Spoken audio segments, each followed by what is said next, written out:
Salam damai sejahtera di dalam kasih Tuhan Yesus Kristus.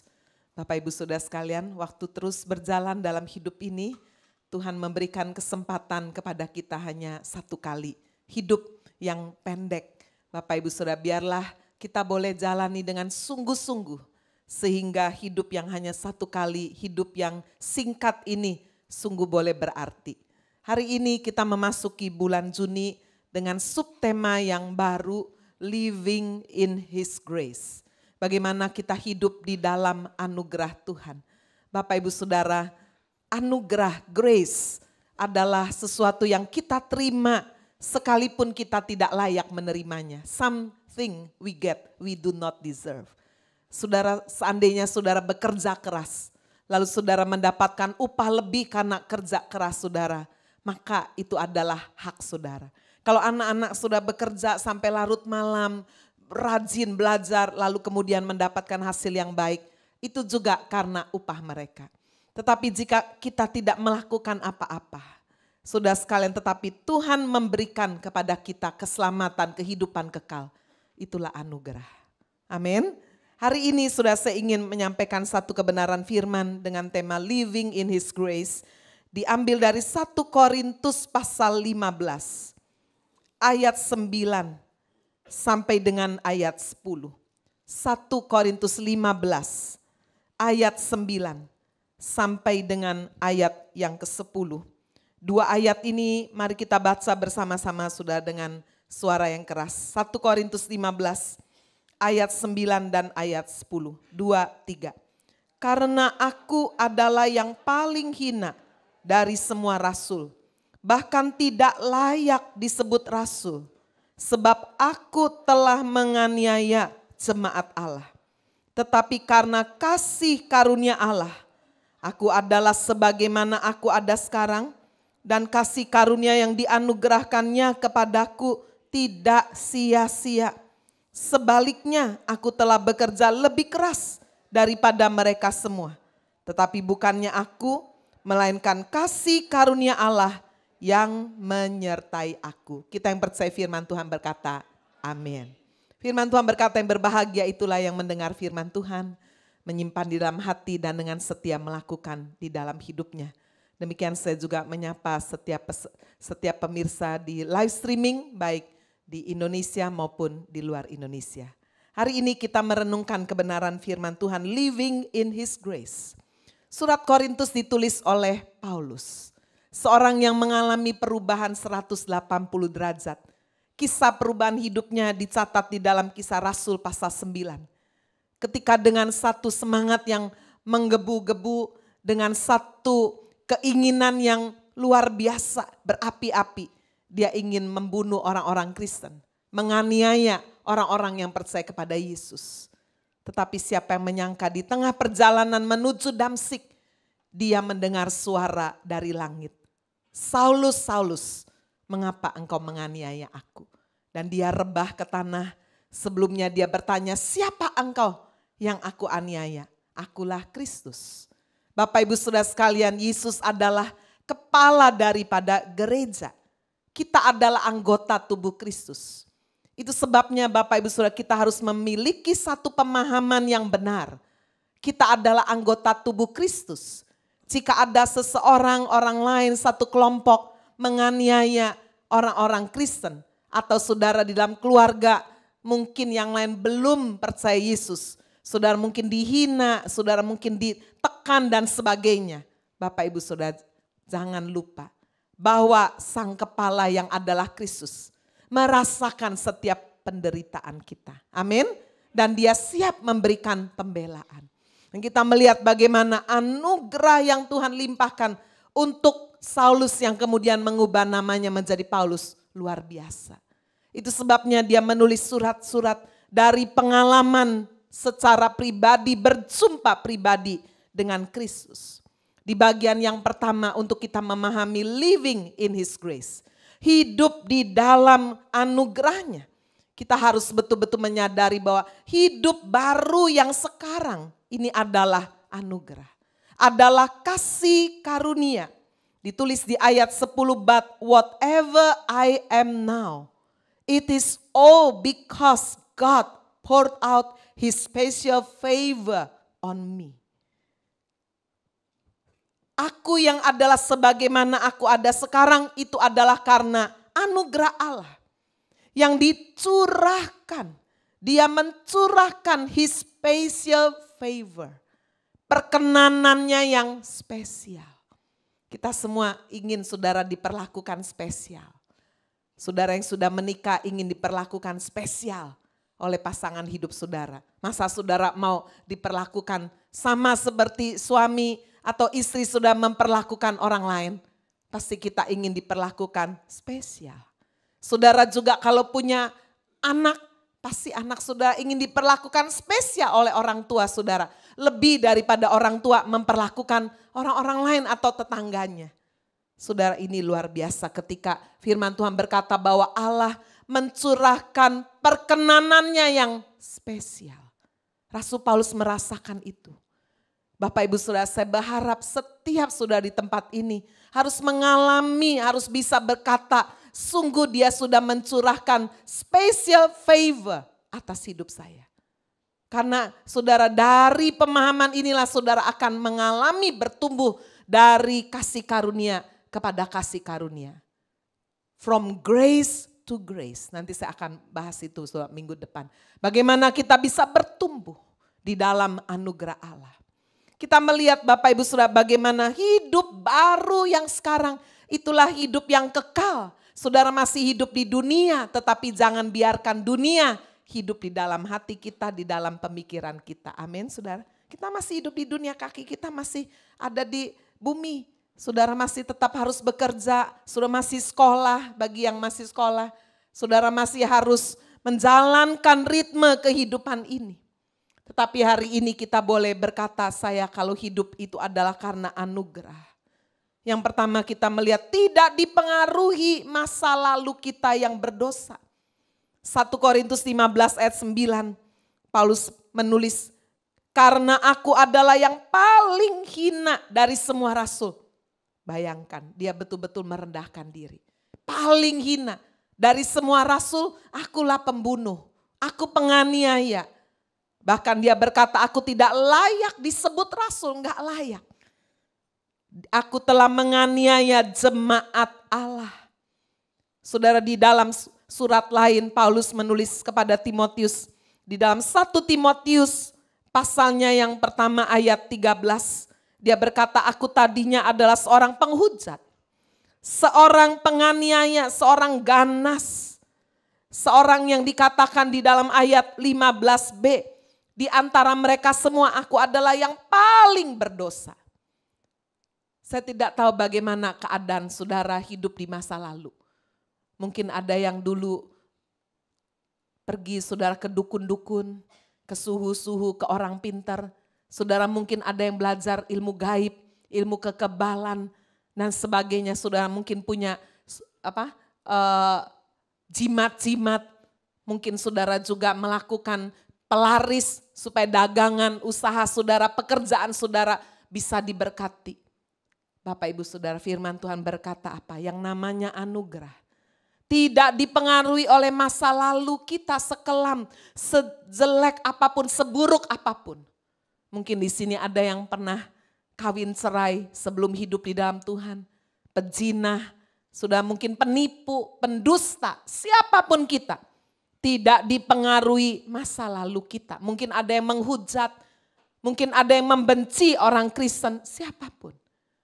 Paulus berkata memberikan contoh hidupnya. Di antara semua aku yang paling berdosa, aku tidak layak disebut rasul. Aku penghujat, aku ganas. Tetapi luar biasa. Sebagaimana aku ada sekarang, I am just the way I am. It's because of grace. Amin saudara. Sebagaimana ada sekarang aku adalah karena kasih karunia. Karena anugerah yang dilimpahkan dengan iman dan kasih dalam Kristus Yesus. Coba kita lihat 1 Timotius 1 ayat 14. Malah kasih karunia Tuhan kita itu telah dikaruniakan dengan limpahnya. Allah kita yang kita kenal di dalam nama Tuhan Yesus Kristus bukan Allah yang kikir. Bukan Allah yang pelit. Hemat saudara dengan anugerah, tidak. tetapi berlimpah-limpah. Tidak pernah kehabisan stok. Dia tidak pernah berkata, udah ya ini yang terakhir. Tidak. Kasih karunia Tuhan dikaruniakan dengan limpahnya kepadaku dengan iman dan kasih di dalam Kristus Yesus. Dan itu dibuktikan saudara dengan pengorbanan Kristus. Dengan apa yang dilakukan Kristus bagi kita.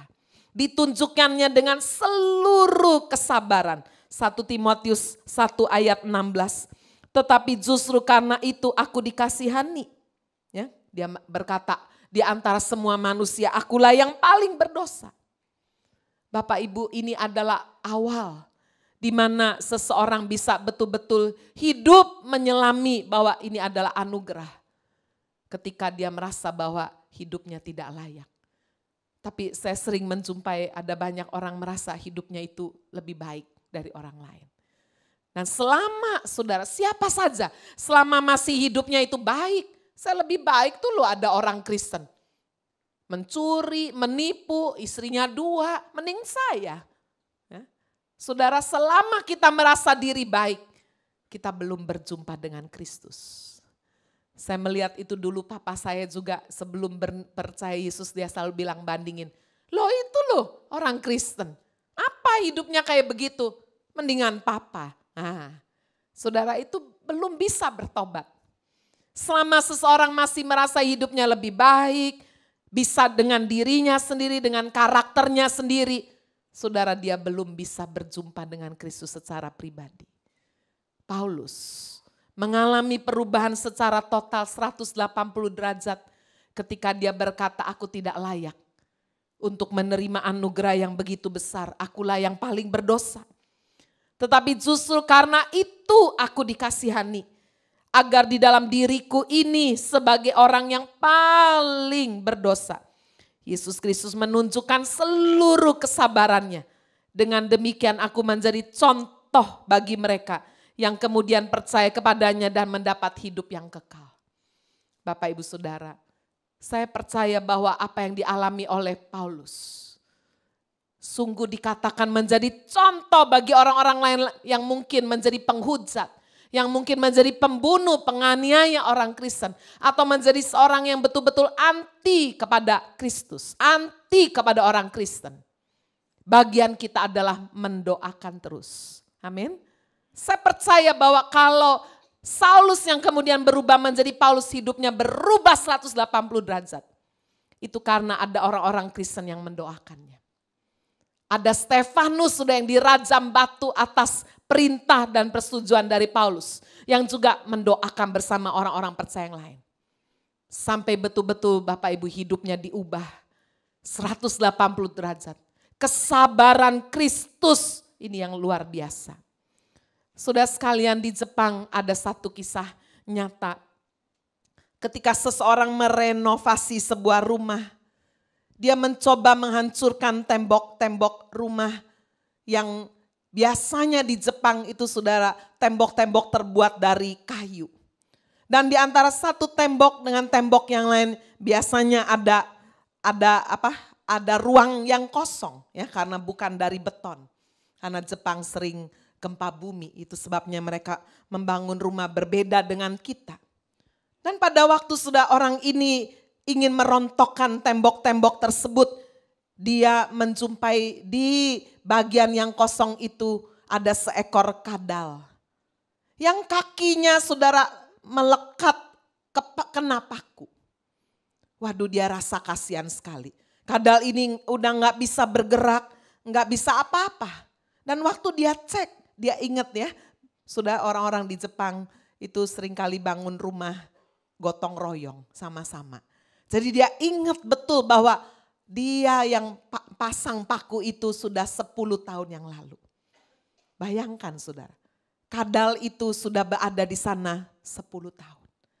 Dengan kakinya yang kena paku, dalam kondisi terperangkap, gelap, tidak bisa bergerak sedikit pun. Rasanya mustahil dan tidak masuk akal kok selama 10 tahun kadal itu ada di sana dan tidak mati. Kok bisa dia bertahan? Dia penasaran sebelum dia hancurkan tembok itu. Dia coba menunggu apa yang terjadi. Dia menghentikan pekerjaannya, memperhatikan kadal itu. Dari mana kadal ini bisa bertahan hidup selama 10 tahun padahal dia nggak bisa gerak, goyang sedikit pun. Saudara, setelah beberapa saat dia menunggu, dia menemukan jawabannya. Ada seekor kadal lain yang muncul dengan membawa makanan di mulutnya. Astaga. Orang ini merasa sangat terharu melihat hal itu. Ternyata sudah selama 10 tahun. Kadal yang terperangkap kakinya kena paku ini. Menerima saudara kasih daripada kadal yang lain. What a beautiful love. Cinta yang begitu indah. Saudara bisa dilihat, dipelajari dari hewan yang kecil seperti 2 ekor kadal ini. Bayangkan saudara.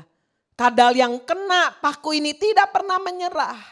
Saudara-saudara sekalian, dia tetap bertahan hidup walaupun tidak bisa menggerakkan kakinya. Karena ada pasangannya yang dengan setia mensuplai makanan untuk dia selama 10 tahun. Tidak kepikir nyeleweng sudah ya. Tidak kepikir waduh kebetulan ini pasanganku gak bisa apa-apa. Wah biar mati aja, aku cari pasangan yang lain. Ini kadal sudah. Inilah kasih yang begitu indah. Firman Tuhan berkata kasih itu sabar. Amin saudara. Jadi saya sering lihat kalau ada anak-anak muda tidak sabar. Dia berkata aku mengasihi kamu, ayo dong udah kita hidup bersama aja. Wah itu bukan kasih, itu hawa nafsu. Kasih itu sabar. Dia mau menunggu saudara saat yang tepat. Amin. Kasih kepada Kristus adalah sabar. Mau menunggu waktunya Tuhan. Kita tidak mengancam Tuhan ketika permohonan kita belum dikabulkan. Ketika kita melihat keadaan yang belum berubah. Kita tidak berkata Tuhan kalau kayak begini saya nggak sembuh-sembuh. Saya udah mengalami, saya sudah melayani Tuhan kok masih begini. Berarti saudara tidak sungguh-sungguh mengasihi Tuhan. Kasih itu sabar. Amin saudara. Kasih itu tidak menyimpan kesalahan orang lain. Kasih itu sabar menanggung segala sesuatu. Tadi saudara kita membaca di ayat 16.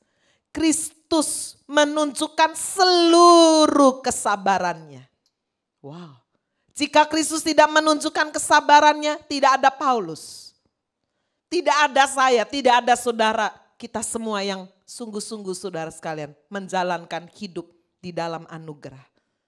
Anugerah berbicara bukan usaha, bukan perbuatan baik, bukan kesalehan, bukan saudara. Bukan karena kita istimewa ada sesuatu yang begitu menarik hati Tuhan, tidak ada. Bukan karena amal ibadah. Mari kita lihat itu di dalam Efesus pasal 2.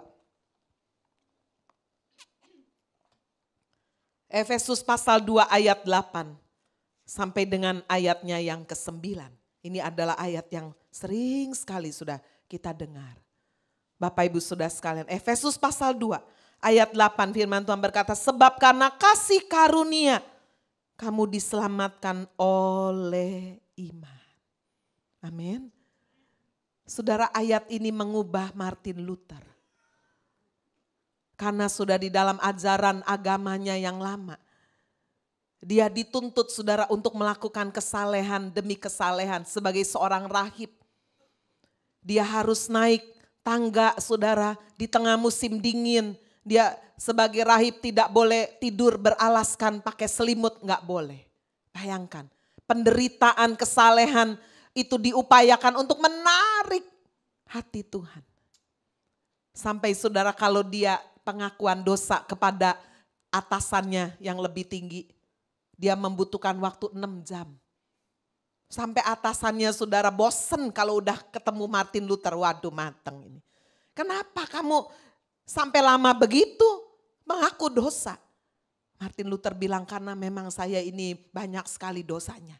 Pikiran-pikiran saya, hati saya, perbuatan saya, aduh saya takut enggak masuk surga. Makanya saya terus menerus mengaku dosa terus menerus. Rasa tidak saleh, rasa tidak benar.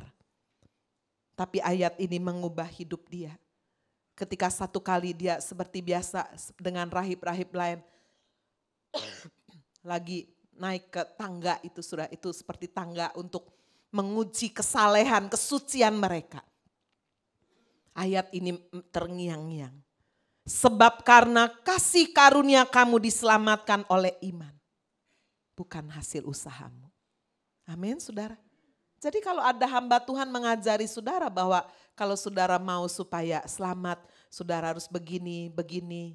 Harus bangun pagi sekali supaya doanya dijawab. Harus doa tepat jam 12 malam supaya begini, begini. Berarti kalau tidak berdoa seperti itu, saudara tidak dapat apa-apa. Berarti kalau saudara berdoa dengan cara seperti itu, berarti itu karena usaha saudara. Bukan lagi karena anugerah Tuhan. Anugerah saudara berbicara, tidak ada usaha kita. Amin. Dalam hal apa? Dalam hal menerima keselamatan, jangan salah. Nanti kita akan lihat bagian yang lain. Makanya bulan ini diberi tema Living in His Grace. Supaya kita memahami saudara, anugerah yang betul-betul kita terima, yang kita tidak bisa bayar dengan apapun adalah untuk hidup kekal. Untuk keselamatan karena kasih karunia, kamu diselamatkan oleh iman. Itu bukan hasil usahamu, tapi pemberian Allah. Itu bukan hasil pekerjaanmu. Jangan ada orang yang memegahkan diri. Amin. Karena hari-hari ini saudara, banyak pengajaran ingin menambahkan keselamatan karena Kristus ditambah. Supaya kamu tidak hidup kena kutuk hukum Taurat, kamu harus begini, begini. Setiap keluar rumah, jangan lupa harus mengurapi diri dengan minyak. Jangan lupa semua pintu-pintu juga diurapi. Wah, banyak sekali. Untuk mengusir setan harus pakai elemen-elemen ini. Tidak cukup dengan mengusir dalam nama Yesus. Harus pakai minyak lah, harus pakai garam lah. Iya betul sudah. Supaya rumahnya diberkati harus pakai paku yang didoakan dulu. Waduh. Kembali sudah back to the Torah. Padahal saudara firman Tuhan mengingatkan kita bukan karena usaha, bukan karena perbuatan baik, bukan karena amal ibadah kita diselamatkan. Keselamatan hidup kekal adalah God's greatest gift. Adalah kasih karunia yang terbesar, tidak bisa ditukar dengan apapun. Amin saudara. Ini kita harus mengerti bagian yang terpenting, hidup dalam anugerah. Kalau saudara hidup sekarang, hidup yang baru, hidup yang kekal, itu adalah semata-mata karena kasih karunia. Sekarang mari kita melihat bagian yang kedua. Kita kembali melihat 1 Korintus pasal yang ke-15. Ayatnya yang ke-10. Tetapi karena kasih karunia Allah aku adalah sebagaimana aku ada sekarang. Dan kasih karunia yang dianugerahkannya kepadaku tidak sia-sia. Sebaliknya aku telah bekerja lebih keras daripada mereka semua. Itu sebabnya Bapak Ibu Saudara baca firman Tuhan tidak boleh sepotong-sepotong. Kita hidup Paulus berkata adalah sebagaimana ada sekarang adalah karena kasih karunia, karena anugerah Allah. Tetapi kita tidak boleh menyia-nyiakan anugerah Allah. Hidup baru sekarang, hidup kekal. Nama kita tercatat dalam buku kehidupan di surga. Percaya kapan saja kita meninggalkan dunia ini pasti masuk surga. Amin saudara. Tetapi saudara-saudara sekalian, sementara kita masih hidup di dunia ini. Hidup setelah kita menerima janji hidup yang kekal. Hidup masa depan kita adalah respon yang tepat terhadap kasih karunia Allah. Tadi Paulus berkata apa? Kasih karunia yang aku terima dianugerahkan oleh Tuhan jangan sampai sia-sia. Not without result. For I have worked harder than all the other apostles. Jangan sampai anugerah Allah itu menjadi sia-sia, tidak ada hasilnya. Itu sebabnya dia berkata, aku bekerja lebih keras dari semua rasul-rasul. Tidak menyia-nyiakan anugerah Allah. Saudara, apa yang menyebabkan kenapa ada doktrin-doktrin gereja menjadi sesat? Kalau saudara dengar terus khotbahnya, gak ada yang salah. Gak ada. Kenapa saudara? Karena dia mengutip ayat-ayat sesuai dengan sudut pandangnya. Seandainya dia membicarakan terus anugerah, setiap minggu terus anugerah, nggak ada yang salah karena ayat-ayat yang dikutip, contoh-contoh yang dikutip, semua adalah contoh-contoh dan ayat-ayat tentang anugerah, tentang kasih karunia Allah, nggak ada yang salah. Demikian juga kalau ada hamba Tuhan yang terus bicara kesalehan, terus sudah dengar khotbah, nggak ada yang salah. Kenapa sudah? Karena dia khotbah ambil ayat-ayat sesuai dengan sudut pandang dia yang mendukung khotbahnya. Oh iya benar, kita harus begini, betul. Ada hamba-hamba Tuhan mungkin saudara menekankan hari Sabat. Gak salah juga kalau saudara terus dengar khotbahnya. Lalu apa yang salah? Yang salah saudara adalah karena khotbah itu tidak dilihat dari sudut pandang yang lain. Hanya satu sisi itu aja, gak ada sisi yang lain. Kenapa sudah gereja Pantekosta kuno? Rasa jadi orang Kristen itu berat sekali. Ya, saudara nggak boleh dandan kalau perempuan, ya nggak boleh pakai emas, nggak boleh pakai baju bagus. Kesederhanaan identik dengan kesucian. Betul nggak saudara? Saudara naik mobil bagus, keduniawian. Waduh, kaya itu sepertinya identik dengan dosa. Dan kalau sudah dengar khotbahnya benar. Karena itu terus sisinya, sisi penderitaan, banyak ayatnya. Tapi kemudian muncul gereja karismatik. Sudah dengar khotbahnya juga gak salah. Kita anak raja, kita akan terus naik, tidak pernah turun. Waduh, Yesus datang memberikan hidup, hidup yang berlimpah-limpah. Dia datang miskin menjadi kaya, supaya kita kaya. Saudara terus dengar, gak ada yang salah. Betul gak saudara? Yang salah adalah ketika hanya satu sisi itu terus ditekankan. Itu sebabnya living in His grace. Hidup di dalam anugerah Allah saudara. Kalau saudara terus dengar tiap minggu, tiap hari dengar itu terus. Saudara bisa menjadi orang yang menyia-nyiakan anugerah Allah. Semuanya karena anugerah Allah. Semua udah ditetapkan sama Tuhan. Kalau memang ditetapkan untuk hidup kekal, nggak ngapa-ngapain juga selamat. Nggak usah diinjili juga kalau memang Tuhan punya rencana dia selamat, pasti selamat. Tapi kalau memang Tuhan sudah berencana untuk dia binasa, mau diinjili, didoain percuma. Waduh, bahaya kan sudah. Akhirnya apa? Udah buat apa lagi berdoa?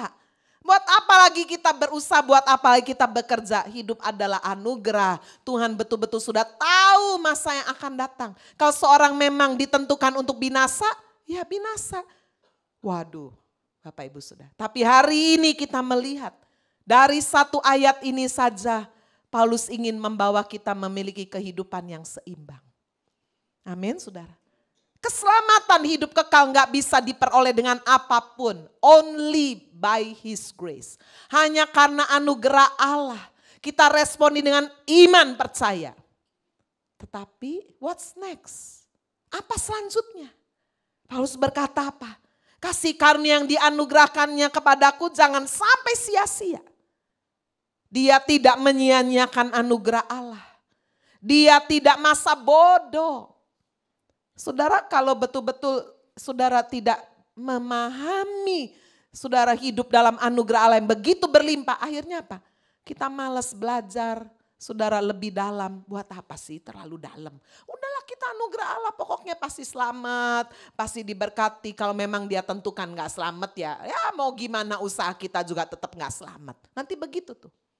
Akhirnya menjadi seorang yang masa bodoh, seorang yang apatis. Tidak memiliki saudara sekalian dalam hidupnya itu perasaan berhutang. Grateful heart. Pada apa yang dilakukan Paulus ini luar biasa. Dia bekerja lebih keras dikatakan daripada semua rasul. Dan dia membuktikan itu sudah dia tidak cuma basa-basi ngomong. Bapak Ibu Saudara, dia memilih untuk tidak menikah. Dia memilih untuk bekerja dengan tangannya sendiri. Pergi kemana-mana Bapak Ibu Saudara, dia membuka gereja-gereja, dia menginjili. Zaman dulu belum ada transportasi seperti sekarang. Jalan kaki, kadang-kadang aja kalau pas kapalnya cocok dia bisa naik kapal. Kalau tidak, motor tidak ada saudara. Luar biasa. Dia bekerja lebih keras. Di tengah pemberitaan Injil, apakah dia selalu diterima orang? Tidak. Kadang-kadang dia dilempari batu, naik kapal-kapalnya karam. Kadang-kadang dia harus berpuasa, lapar saudara. Bukan karena memang niat puasa, tapi karena tidak ada makanan yang bisa dimakan. Itu sebabnya ketika dia berkata, aku bekerja lebih keras dari siapapun. Motivasi apa di dalam diri dia sudah? Itulah ada satu perasaan berhutang luar biasa. Coba kita lihat di dalam Roma pasal 1 ayatnya yang ke-14. Roma pasal 1 ayatnya yang ke-14. Aku berhutang. Baik kepada orang Yunani maupun kepada orang bukan Yunani. Baik kepada orang terpelajar maupun kepada orang tidak terpelajar. Saudara baca ayat ini baik-baik. Berapa sering kita berkata, Tuhan saya berhutang kepada Engkau Yesus, betul. Tapi karena kita utangnya sama Yesus ya kita bayarnya cuma sama Yesus. Gimana caranya? Kita ya rajin ke gereja, kita rajin beribadah, minggu pokoknya enggak miss. Saya kasih persembahan sungguh-sungguh. Tapi saya enggak berhutang sama orang-orang lain, enggak ada utang saya cuma sama Yesus. Itu menyebabkan apa saudara? Kita tidak buat apa-apa bersaksi membawa orang-orang datang kepada Kristus. Tapi kalau saudara baca ayat ini baik-baik, Paulus berkata apa? Aku berhutang baik kepada orang Yunani. Juga kepada orang bukan Yunani, baik kepada orang terpelajar maupun kepada orang tidak terpelajar. Hutang apa saudara? Paulus nggak utang apa-apa sama orang terpelajar maupun tidak terpelajar. Orang Yunani maupun bukan orang Yunani. Tetapi saudara anugerah yang dia terima dari Kristus yang menyelamatkan dia. Membuat dia merasa berhutang kepada orang-orang yang belum menerima berita keselamatan ini. Hati inilah saudara yang harus betul-betul ada di dalam diri kita. Hati yang tidak masa bodoh. Melihat orang-orang di sekeliling kita, melihat keluarga kita, melihat teman-teman, rekan kerja kita belum menerima keselamatan. Kita tidak tutup mulut. Kita berkata, Tuhan aku berhutang kepada mereka. Hutang saudara untuk membawa berita keselamatan. Bapak ibu saudara sekalian. Berapa sering termasuk hari ini ketika kita sedang duduk menerima firman. Kita menyia-nyiakan anugerah Allah.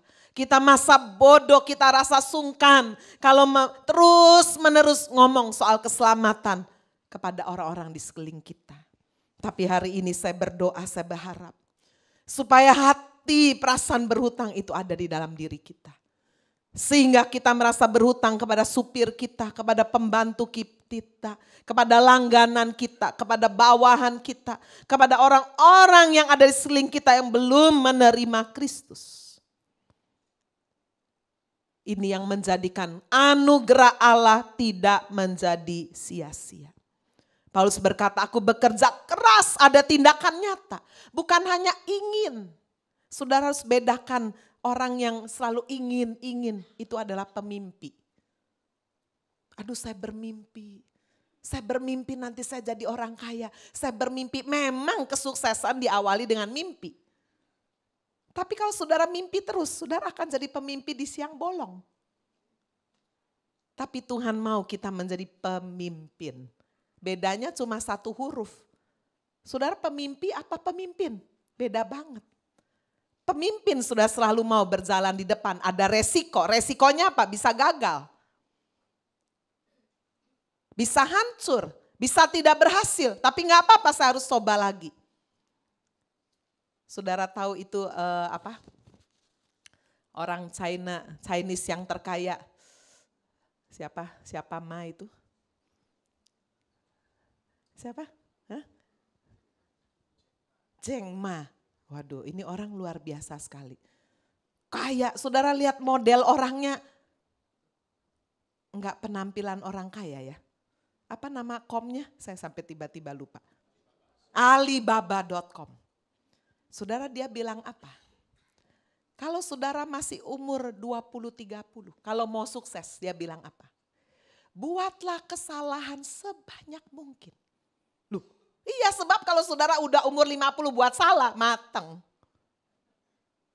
Karena dia berkata hanya orang yang berani berbuat salah. dia akan mencoba mewujudkan mimpinya. Betul nggak saudara? Orang kalau mau jadi pemimpin harus berani salah. Kalau saudara selalu nyaman-nyaman, aduh aku takut salah, nggak maju-maju. Ya, ada di dalam hidup saudara yang nggak pernah berbuat salah, dagang nggak pernah rugi, nggak pernah rusak hubungannya sama orang. Ya mungkin saudara ya itu nggak berhasil juga. Ceng Ma berkata apa? Kamu kalau mau berhasil umur 20 sampai 30, bikinlah banyak kesalahan. Artinya apa? Beranilah mencoba. Amin. Lalu bekerjalah sama orang katanya. Bekerja sama orang, jangan perusahaan yang sudah mapan. Sebab kalau saudara umur segitu kerja di perusahaan mapan, saudara gak akan keluar di situ terus nyaman. Tapi kalau saudara bekerja di perusahaan yang tidak mapan, saudara diberi nasihat supaya ikut orang yang pemimpi dan pemimpin. Orang yang berani untuk bikin terobosan. Maka saudara akan belajar dari orang itu. Nah, nanti kalau sudah umur 30-40, saudara akan belajar banyak menyerap ilmu itu. Tapi kalau saudara masuk langsung ke perusahaan yang mapan, perusahaan yang mapan itu sudah tersistem. Betul nggak? Semua udah pakai sistem, semua nggak pakai belajar apa-apa, semua udah jalan. Saudara nggak ikuti sistem, keluar. Tapi kalau saudara belajar dari satu perusahaan di mana pemimpinnya itu mungkin perusahaannya belum besar, tapi pemimpinnya ini adalah seorang yang pemimpi, seorang yang sungguh-sungguh berani buat terobosan. Kamu akan belajar banyak dari orang itu. Wow, saya pikir luar biasa orang. Dia berkata kalau sudah umur 60, gak boleh bikin lagi terobosan. Itu orang lain-lain ya. Kalau sudah umur 60 dia bilang apa? Pergi ke gunung, rileks. Menikmati hidup artinya kenapa dari umur 20 dia udah mulai buat salah, kerja sama orang. Umur 40-50 bikinlah perusahaan katanya. Itu kamu sudah belajar banyak, udah sering salah, udah belajar dari orang yang hebat. Umur 40 kamu bikin perusahaan, udah sukses 10 tahun. 60 sudah, tinggal menikmati. Tapi berapa banyak saudara kita umur 60 masih bekerja keras. Karena apa? Umur 20-30-nya gak berani buat salah. Kita gak belajar, seumur hidup sudah terus gitu-gitu aja. Hari ini kita lihat saudara apa yang dikatakan oleh firman Tuhan. Kasih karunia yang Allah curahkan jangan sampai membuat kita sia-sia. Kita harus belajar, bekerja keras. Aku bekerja lebih daripada mereka semua. Ada jiwa berkorban. Apakah itu tenaga, waktu, harta, perasaan, seluruh hidup. 2 Korintus 6 ayat 4-5 itu yang disampaikan Paulus. Dia betul-betul sudah menjalani satu hidup yang dia katakan. He walks his talk. Ya, dia jalani apa yang dia katakan. 2 Korintus 6 ayat 4-5. Sebaliknya dalam segala hal kami menunjukkan bahwa kami adalah pelayan Allah. Yaitu dalam menahan dengan penuh kesabaran dalam penderitaan, kesesakan dan kesukaran. Dalam menanggung dera, dalam penjara, kerusuhan, dalam berjerih payah, dalam berjaga-jaga dan berpuasa. Dalam kemurnian hati, pengetahuan, kesabaran dan kemurahan hati. Dalam Roh Kudus dan kasih yang tidak munafik. Dia menjadikan anugerah Allah tidak sia-sia. Bapak Ibu Saudara, hari-hari ini saya sering melihat, kalau saya lihat aplikasi dalam hidup keluarga, kekayaan orang tua seringkali dijadikan sia-sia oleh anaknya. Anaknya udah gak usah berjuang lagi, dulu orang tuanya berjuang dari nol. Gak dari menikah saudara gak ada pesta, gak punya mobil, kerja keras. Sampai bisa beli rumah besar, anak bisa sekolah mungkin luar negeri atau kalau di sini pun sekolah yang bagus. Tapi berapa saya melihat saudara anak-anak menyia-nyiakan kekayaan orang tua. Saya lihat hari-hari ini saudara 2 kelompok ini ada. Orang tuanya sama-sama kaya, punya kedudukan yang luar biasa. Tapi yang satu saudara orang tua yang tidak berhasil mendidik anak saudara memiliki mental seperti dirinya. Tapi dia membiarkan anaknya. Dia merasa saya udah berhasil karena anak nggak usah kerja keras lagi kayak saya. Salah besar. Setiap hari berfoya-foya, beli apa aja tinggal gesek. Menikah masih dapat uang bulanan. Ada banyak saudara. Menyia-nyiakan kekayaan orang tua. Karena berpikir apa? Nggak kerja aja aku sudah bisa dapat semua. Bisa ganti-ganti mobil, beli apa aja, nggak mikir, nggak lihat harga. Makan apa aja pesen, nggak pernah tahu harganya berapa. Ini saya menggambarkan adalah orang Kristen yang menyia-nyiakan anugerah Allah. Kan enak, pasti selamat kan. Ya udah, nggak usah nginjil, nggak usah soro-soro, nggak usah training-training, puasa-puasa, doa-doa, nggak perlu. Allah kita kaya. Itu kan sama kan kayak anak-anak yang menyia-nyiakan kekayaan orang tua. Sementara ada saudara kelompok orang kaya. Yang anak-anaknya dididik luar biasa walaupun kaya. Ya, saya baca sudah salah satu perempuan terkaya di dunia. Juga dari China, saya lupa namanya. Kaya sekali, itu yang punya Soho. Itu building bukan Sogo lu ya, Soho. Hampir semua sudah bangunan-bangunan tinggi di Beijing, di Shanghai. Ini yang bangun perempuan ini. Saudara bayangkan bagaimana dia mendidik anaknya. Anaknya sementara sekolah disuruh kerja di McDonald. Saudara belum kaya, sekaya dia aja, kerja McDonald? Malu-maluin. Kayak papa ndak punya duit aja gitu kan. Dia suruh kerja. Kasih uang sakunya sudah dibatasi. Nggak bisa seenaknya, tidak pakai mobil mewah. Waduh ini anak bukan kaya lagi, kuaya pol sudah. Tetapi ini yang disebut tidak menyia-nyiakan anugerah Allah. Saya bersyukur saudara walaupun orang tua saya tidak kaya sekali. Tapi saya tidak dididik jor-joran, tidak. Saya dulu baru punya mobil saudara waktu sudah mau selesai kuliah. Itu pun sama koko saya cuma dibayari DP-nya. Saya masih kuliah loh. Loh terus bayar bulanannya? Gak tahu. Itu cuma pilihan aja. Kalau kamu mau punya mobil, kok bayarin DP-nya, kamu usaha sendiri. Loh kok aku masih kuliah? Ya empuh. Kalau enggak mau, no mobil. Enggak ada mobil. Loh padahal kok saya kaya saudara. Itu pun mobil bekas loh sudah dibayarin DP itu. Saya masih ingat harganya 26 juta. Aduh merem aja bayar lah, enggak. Itu pilihannya dua, kalau mau punya mobil, tak bayari DP-nya, kamu usaha sendiri. Gimana caranya? Jangan tanya saya, kamu udah gede kan? Loh aku masih kuliah, iya pilihan kedua, kalau kamu gak mau sorok, jangan punya mobil, itu aja. Saya mikir, ya apa ya, ya udah mau. Bayarin saudara DP-nya kalau nggak salah 20% apa 30%. Setengah mati saudara setiap bulan. Saya ngelesin bahasa Inggris, saya kerja terjemahin buku-buku rohani dari bahasa Inggris ke bahasa Indonesia. Pingin beli ini stop dulu, belum bayar cicilan kredit mobil. Itu saya masih kuliah. Tapi saya berhutang saudara kepada mereka yang mendidik. Rupanya koko saya dulu dididik mama papa saya begitu juga. Pikir dia enak banget, aku dulu juga. Tidak menyia-nyiakan anugerah Tuhan. Bagaimana cara saudara mendidik anak-anak? Menentukan bagaimana masa depan mereka. Saudara kan tidak akan hidup selama-lamanya. Betul? Saya lihat hari-hari ini orang tua cenderung memanjakan anak. Ma beli ini, beli. Buktikan aku kaya, bisa beli apa aja. Saudara bisa merusak anak saudara. Begitu satu kali mereka nggak bisa dapat apa yang dimau. Wah sudah, itu sebabnya jangan salah mereka bisa tiba-tiba jadi bandar narkoba. Kenapa? Susah cari duit kan. Nggak mau berjuang. Coba anak sekarang, mau saudara kerja susah-susah, nggak mau. Maunya apa? Waduh kerja yang kelihatannya keren-keren.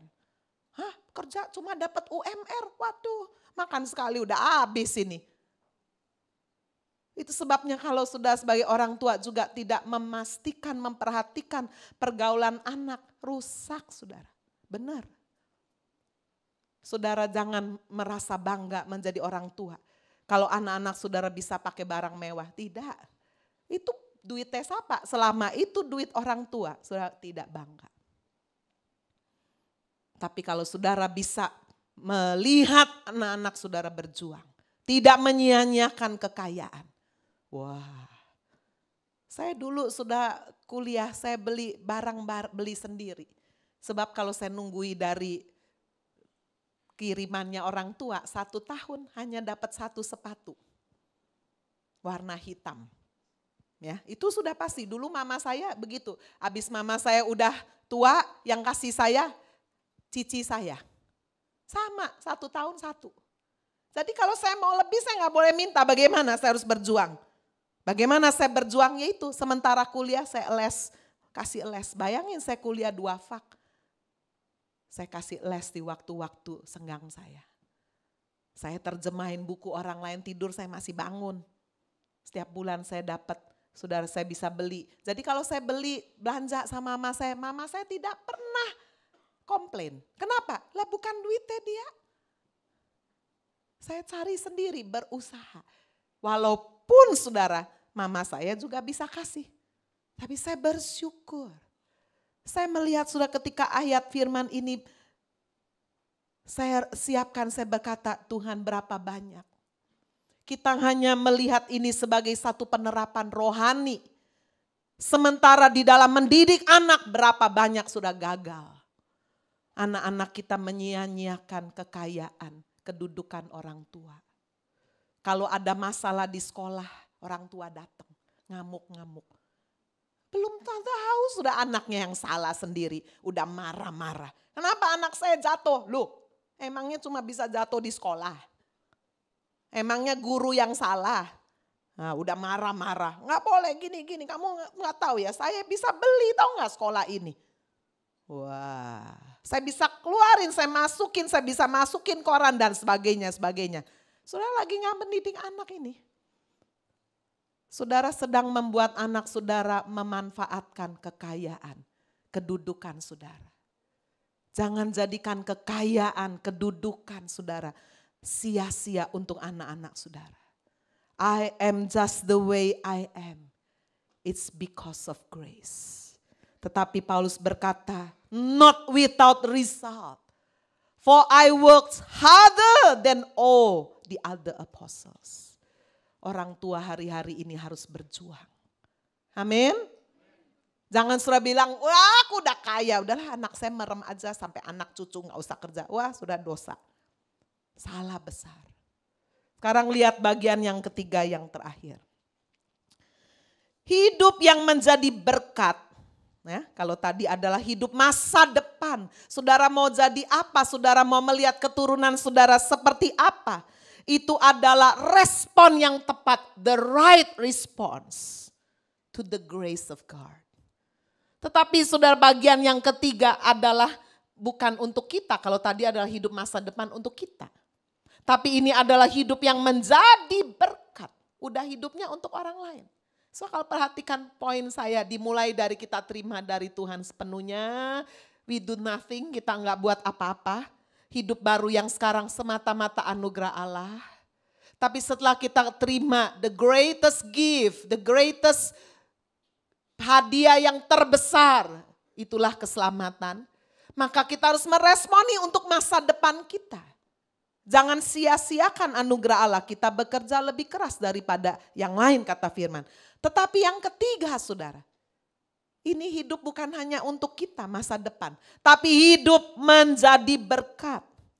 Adalah perjuangan yang terus-menerus harus diupayakan di dalam anugerah Tuhan. Ya, mari kita lihat kembali ayat 10 bagian terakhir. Sebaliknya aku telah bekerja lebih keras daripada mereka semua ini. Tetapi bukannya aku, melainkan kasih karunia Allah yang menyertai aku. Yet it was not I, but God who was working through me by His grace. Hidup menjadi berkat. Kalau kemudian hidup kita berhasil, hidup kita diberkati. Bukan lagi untuk diri sendiri, tetapi menjadi berkat. Itu bukan karena aku, kata firman Tuhan. Tetapi karena kasih karunia Allah yang terus menerus bekerja melalui aku. Bukan karena kepandaianku. Kalau orang dunia berkata, oh itu karena keuntungan, mujur. untung dia, lucky dia, good luck, tidak. Saudara harus mengubah konsep, waduh saya untung ya, hoki saya, tidak. Saudara harus berkata, it's because of grace, God's grace was working through me by His grace. Itu adalah karena Allah yang bekerja melalui aku karena anugerahnya. Jadi saudara lihat, anugerah Allah membuat kita selamat. Respon kita terhadap anugerah Allah membuat kita bekerja keras, berjuang. Kita mau, kalau secara rohani kita mau terus belajar, kita mau terus lakukan bagian kita berdoa, kita mau terus bersaksi. Itu bagian kita. Kalau saudara terapkan dalam keluarga, saudara mau terus mendidik anak dengan baik.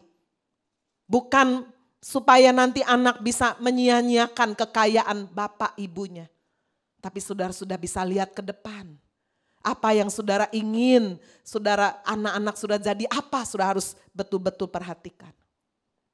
Supaya apa? Tujuannya supaya hidup kita dan hidup keturunan kita, anak-anak kita, generasi di depan kita.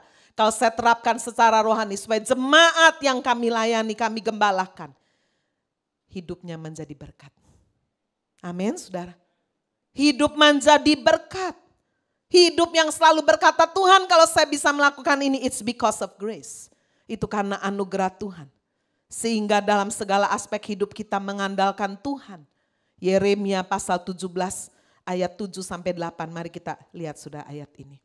Ini janji Tuhan yang hanya bisa digenapi, saudara jalani jika saudara melakukan bagian saudara dengan benar. Yeremia 17 ayat 7 dan ayatnya yang ke-8. Diberkatilah orang-orang yang mengandalkan Tuhan. Yang menaruh harapannya pada Tuhan. Ia akan seperti pohon yang ditanam di tepi air. Merambatkan akar-akarnya ke tepi batang air. Tidak mengalami datangnya panas terik. Daunnya tetap hijau. Tidak khawatir dalam tahun kering. Dan tidak berhenti menghasilkan buah. Amin, saudara. Ini tujuan keselamatan kita karena anugerah Tuhan. Supaya kita bisa memiliki masa depan yang baik. Supaya kita bisa menjadi berkat. Sehingga kita tidak berhenti menghasilkan buah. Karena apa? Karena kita terus hidup di dalam anugerah. Kita terus hidup mengandalkan Tuhan. Membuat setiap keputusan apapun dalam bisnis, dalam keluarga, anak, apapun. Andalkan Tuhan. Menaruh harapan pada Tuhan. Percaya bahwa kalau Tuhan buka jalan, Tuhan menyertai, ada keberhasilan yang membuat kita tidak sombong. Sudah hati-hati loh, ada keberhasilan yang bisa membuat kita sombong. Amin. Dan itulah yang akan menjadi cara setan untuk menjatuhkan banyak orang, termasuk hamba Tuhan. Itu sebabnya saya selalu berdoa, Tuhan kalau saya berhasil, biarlah keberhasilan itu karena Tuhan. Keberhasilan itu di dalam Tuhan. Supaya keberhasilan itu tidak menjadi bumerang. Tidak membuat kita sombong. Tetapi membuat hidup kita menjadi berkat. Dan orang lain memuliakan Tuhan. Amin. Tuhan Yesus memberkati.